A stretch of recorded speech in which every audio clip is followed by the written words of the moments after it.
L'autre chose, deuxième partie. Poids 36.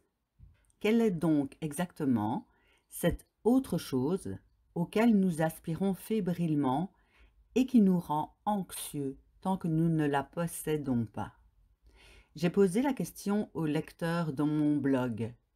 J'ai invité ceux qui souffrent d'anxiété à intervenir s'ils en avaient envie. Qu'est-ce qui vous manque et qui fait que vous êtes inquiet et agité? Qu'est-ce qui déclenche votre sensation de solitude nerveuse? À quoi aspirez-vous ardemment? Ce n'était pas la peine de demander s'ils aspiraient à quelque chose. J'ai reçu 468 réponses. Personne ne m'a répondu une nouvelle Lexus. J'aspire à une conscience de moi totale. Je ne sais pas si c'est une chose que je peux trouver ou une chose que je dois simplement attendre. Je voudrais être authentique. J'aspire à trouver mon vrai moi. Je sens qu'il me manque une connexion avec moi-même. Mais le fait est que je veux la trouver en vivant ma vie. Je veux avoir des aspirations et être dans cette vie. Tout paraît fracturé plutôt qu'unifié, comme mes tripes me disent que ce devrait être le cas. Cela provient d'une aspiration à ce que le monde ait du sens, qu'il s'accorde. Je voudrais trouver le sens et la raison d'être dans ma vie. La maladie de mon père m'a incité à me demander ce que je voulais vraiment faire de ma vie, car je peux hériter de cette maladie et je ne veux plus perdre de temps. Je voudrais me réveiller. J'ai l'impression d'être un zombie qui travaille et vit machinalement alors que mon vrai moi est en sommeil.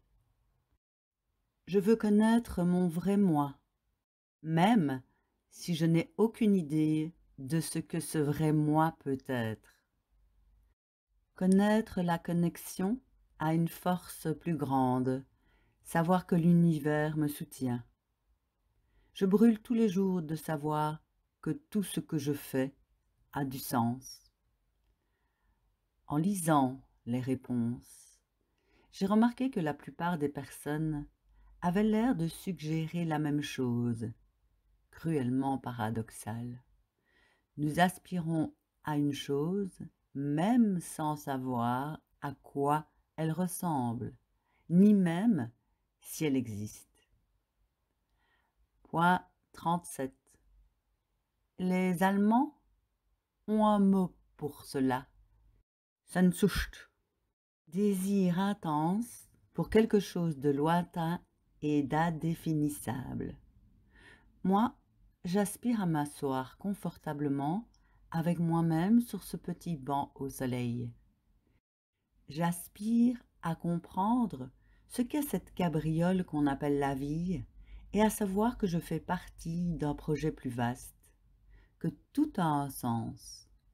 J'aspire à la vaste et magnifique immensité qui provient de ce lien paisible et du fait de ne plus avoir besoin de quoi que ce soit. Je veux m'éveiller à cette vérité et mettre fin au mensonge que nous entretenons tous, selon lequel consommer est un acte identitaire. Il est important d'être propriétaire. Surpasser nos pairs est un objectif valable. Tout cela est au cœur de mon anxiété, ou plus précisément, c'est le fait de ne pas pouvoir mettre la main dessus, de ne pas pouvoir m'y connecter ni le vivre, qui est au cœur de mon anxiété. Cela a toujours été le cas. J'espère que vous comprenez ce que je veux dire. Point 38. Pendant la rédaction de ce chapitre, un ami m'a fait connaître l'œuvre du poète et philosophe irlandais David Whyte dans Les Trois mariages. Il écrit que nous devons entretenir 3 formes de relations vitales dans notre vie. La relation aux autres, de façon singulière et très personnelle à une autre personne qui vit et qui respire. La relation au travail, et la relation à soi-même, en comprenant ce que signifie être soi-même, un individu vivant, distinct et apparemment séparé de tous et de tout le reste. David Whyte pense que toutes ces relations impliquent des vœux, formulés consciemment ou inconsciemment, et que nous devons travailler sur ces trois mariages, non pas en tant qu'entités séparées, dressées les unes contre les autres, dans le but de trouver cet équilibre irréalisable entre vie professionnelle, vie sociale et temps pour soi, mais telle une conversation dans laquelle chacun a autant de valeur que les autres. Mais, souligne-t-il, la relation la plus difficile est le rapport avec soi. C'est aussi la plus importante, car sans elle, les deux autres ne sont que des escalades désespérées, hasardeuses et tournées vers l'extérieur. En négligeant ce mariage intérieur, on peut facilement devenir otage des contraintes de son travail et des exigences de sa vie privée. On se retrouve incapable d'évoluer dans ces mariages extérieurs parce qu'on n'a pas les fondations internes sur lesquelles s'appuyer fermement pour le faire. C'est comme si, en l'absence d'une relation aimante avec cette représentation intérieure de soi, on se précipitait dans toutes les directions vers l'extérieur, cherchant l'amour systématiquement au mauvais endroit. Je me suis engagée à méditer régulièrement en écrivant ce livre. Même pendant la méditation, quand j'atteins ce calme particulier en moi, je ne peux pas y rester très longtemps. Je refais très vite surface, revenant à mes pensées, cherchant à me détourner de cette communion avec moi-même. Mon esprit se détache de la petite personne assise à mes côtés. Je me demande bien pourquoi. Est-ce parce que nous avons peur de nous rencontrer? Est-ce parce que nous avons peur de ce que notre être profond peut nous montrer? Est-ce la tristesse que nous éprouvons en prenant conscience que nous nous sommes négligés pendant trop longtemps? Vous voulez que je vous dise quelque chose d'amusant? Le lendemain du jour où j'ai écrit le paragraphe ci-dessus, le jour d'après, vraiment, je suis dans un café pour me changer les idées de l'écriture, et là, à la table voisine, se trouve David Whyte. Il est assis avec un publicitaire qui me reconnaît et nous présente. Nous restons en contact et quelque temps plus tard, nous déjeunons ensemble. Il commande une bière. Le bruit dans le café nous agace l'un et l'autre. J'ose lui demander pourquoi nous avons si peur de cette intimité. Si nous mourons d'envie d'accéder à cette autre chose, de le connaître, d'être connectés, pourquoi le fouillons-nous aussi? Pourquoi nous fouillons-nous pour nous réfugier dans l'activité et les distractions et toutes ces choses qui accentuent notre anxiété? Ce à quoi David Whyte répond: parce qu'une relation forte à soi-même s'accompagne de silence et de solitude. Dans ce silence, on voit la vérité de son existence et la brièveté de la vie. Et c'est douloureux. De plus, quand on s'approche, on est plus grand, ce qui nécessite un changement. On est plus visible, donc plus susceptible d'être touché par la vie, et donc plus susceptible de souffrir, me dit-il. J'admets que nous avons pratiquement tous peur de tout cela, et qu'il paraît plus simple de fuir cette autre chose. Mais il m'apparaît aussi, à ce moment-là, que, où que l'on aille, l'anxiété est toujours là. Nous éprouvons une anxiété originelle qui provient du sentiment de passer à côté de quelque chose, de l'idée que la vie n'est pas que cela, qu'il faut savoir où et comment se relier à elle. Mais rester avec son être véritable provoque une autre anxiété, solitaire et vulnérable. Alors, si nous refusons de rester avec nous-mêmes, nous éprouvons l'anxiété de savoir que nous nous fuyons et que nous fuyons la vérité. C'est un dilemme, une énigme angoissante pour reprendre les mots de Freud. Je pense qu'il faut nous poser la question de savoir quelle anxiété est la pire. Ou peut-être, si l'anxiété est inévitable, laquelle engendrera la plus belle vie, la plus riche, la plus épanouissante, le parcours le plus intéressant. David White ajoute que les femmes sont plus anxieuses que les hommes, du moins en apparence, pour des raisons liées à l'évolution. Les hommes passaient beaucoup de temps seuls à poursuivre un animal toute la journée, ce qui est une forme de méditation. Les femmes, elles, se nourrissaient de la communauté, ce qui met fin à la solitude profonde, celle dont on a besoin pour créer l'intimité. Soit. Pourtant, j'ai lu l'autre jour, dans Scientific American, que l'inégalité des sexes devant l'anxiété s'expliquait au niveau cellulaire. Des études sur des souris ont montré que les processus biologiques les plus fondamentaux impliqués dans la réaction au stress étaient différents chez les mâles et les femelles, en ce sens que les femelles réagissaient beaucoup plus vite au stress. Il faut en général 21 jours pour accroître les comportements anxieux chez les souris mâles et 6 jours seulement chez les femelles. Selon les chercheurs, les femelles ont évolué ainsi parce qu'elles avaient besoin d'être plus en alerte et plus conscientes pour pouvoir protéger leur progéniture. Point 39. Nous n'avons pas toujours été perplexes face à l'anxiété humaine et à cette aspiration existentielle.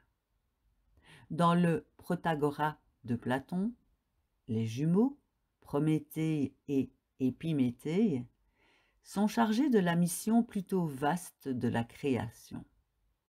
Ils doivent créer le monde de sorte que chaque espèce possède une qualité qui la protège et que le règne animal puisse vivre en harmonie. Les oiseaux ont des plumes pour pouvoir s'envoler, les cerfs sont plus rapides et les cafards rusés. Tout est créé pour être pérenne et équitable. Mais quand Épiméthée s'apprête à créer les humains, il s'aperçoit qu'il n'a plus de qualité dans sa hotte. Il n'a rien à donner à l'humain, ni fourrure, ni peau épaisse, ni croc, ni poids conséquent, mince alors.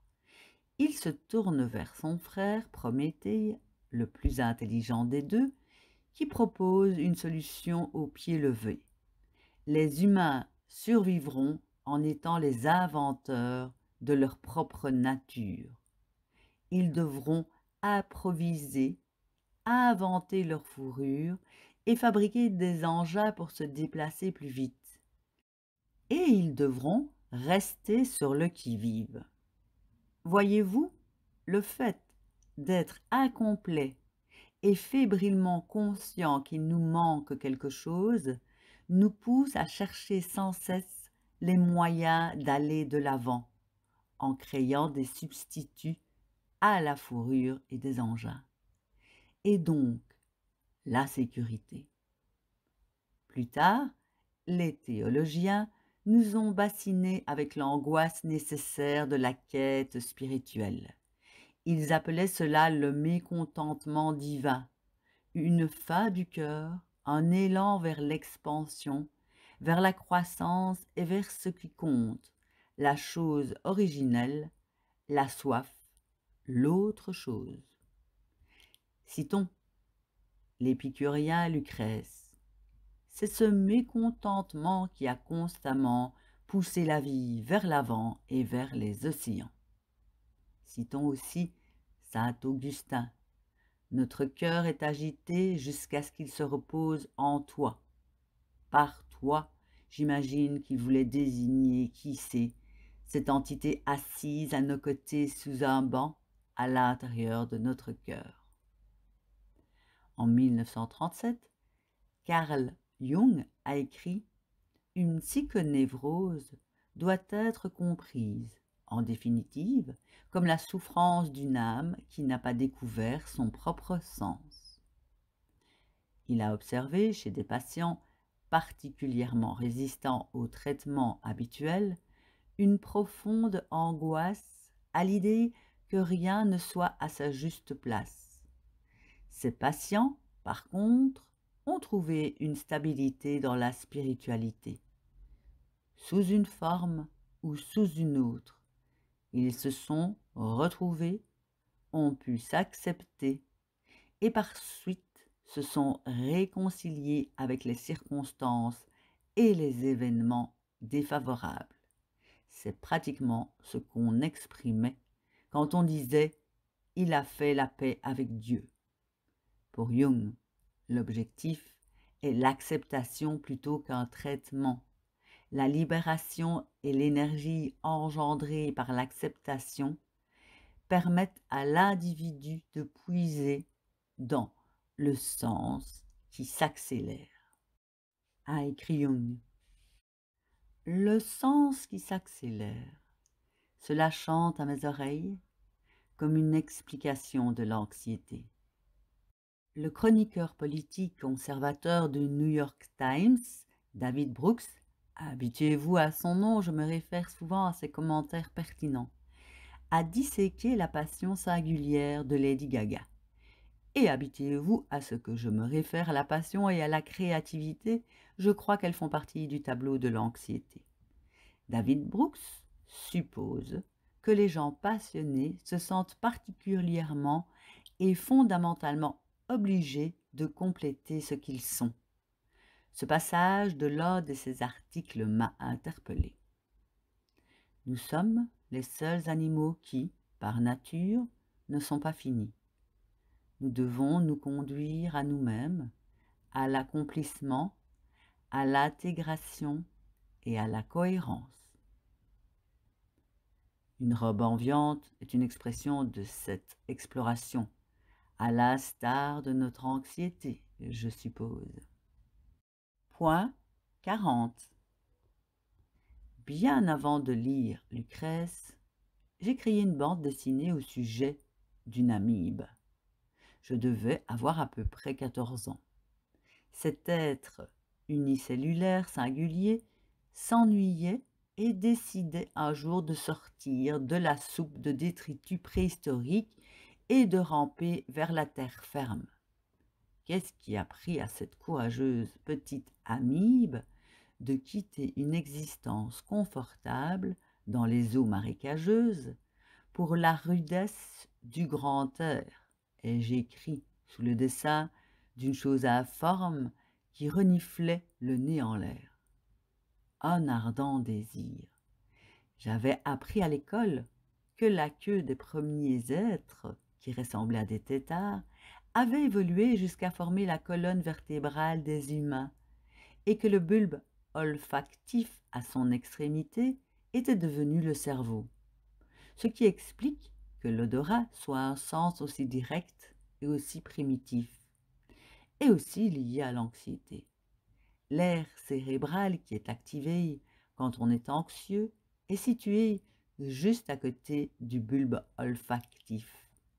Des études de l'Université de Wisconsin montrent que quand on est stressé, les choses sentent mauvais. Certaines odeurs peuvent aussi déclencher de l'anxiété. Instantanément, je peux le confirmer. L'odeur de l'herbe coupée me noue l'estomac. Elle me ramène aux compétitions de natation, véritable arène d'intimidation féminine. Si une personne nage à 2 couloirs de moi, dans une piscine chloréée, et qu'elle s'est lavée au savon Cusum Imperial Liter dans les 48 heures qui précèdent, je suis automatiquement nauséeuse et sur mes gardes. Cette odeur est associée à un traumatisme de mon enfance. Nous avons fébrilement cherché le moyen de devenir humains. Nous avons fébrilement cherché le moyen de sortir du ventre de notre mère pour accéder à la vie oxygénée. C'est douloureux, nous hurlons en poussant pour y arriver. Point 41. C'est merveilleux que la science soit aussi un bon compagnon dans cette réflexion. En somme, la physique quantique réduit la matière à ses plus petites particules pour découvrir qui nous sommes et où tout a commencé. Grâce aux avancées mathématiques, les scientifiques brisent les atomes en des particules de plus en plus réduites jusqu'à ce qu'ils arrivent à un point où les particules de matière, cette chose que l'on peut toucher, se désintègrent. La limite entre les particules et l'énergie se brouille et tout apparaît comme connecté à tout. Pour le dire grossièrement, nous ne sommes pas des particules en tant que telles. Nous sommes une grande énergie connectée ou des ondes qui se regroupent de telle sorte qu'elles ressemblent à de la matière, ce qui laisse de nombreux scientifiques face à cette interrogation. Qu'est-ce cette énergie qui relie tout et que nous ne pouvons ni toucher ni voir?